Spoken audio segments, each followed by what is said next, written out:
For example, sana kung nagkamali, paano nyo kami nautakan? Parang pelikula ang nangyari sa Senado.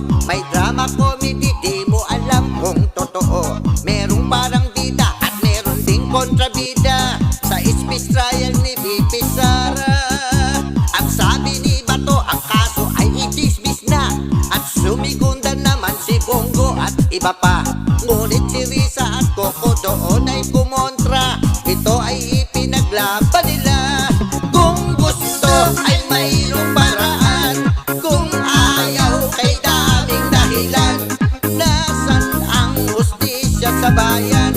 Kung patuloy na pagtatakpan, bakit hindi natin hayaan? Kung meron bang katotohanan, kailangan malaman natin lahat. Si Joel at Robin doon ay nagkainitan, ngunit ang pangyayari ay parang scripted lang. Agaw, eksena, sugot, papaawat din naman. Sa bandang huli nagyayakapan. Si Senador Coco, ang speech niya ay malaman. Upang kapwa niya senador siya'y maunawaan. Ngunit nadismaya nang siya ay hindi paboran. 18 at sila'y 5 lang. Kung gusto ay mayroong paraan, kung ayaw kay daming dahilan. Nasaan ang hustisya sa bayan? Kung patuloy na pagtatakpan, bakit hindi natin hayaan?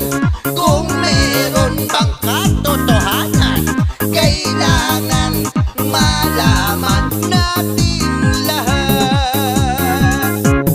Kung gusto ay mayroong paraan, kung ayaw kay daming dahilan. Nasaan ang hustisya sa bayan?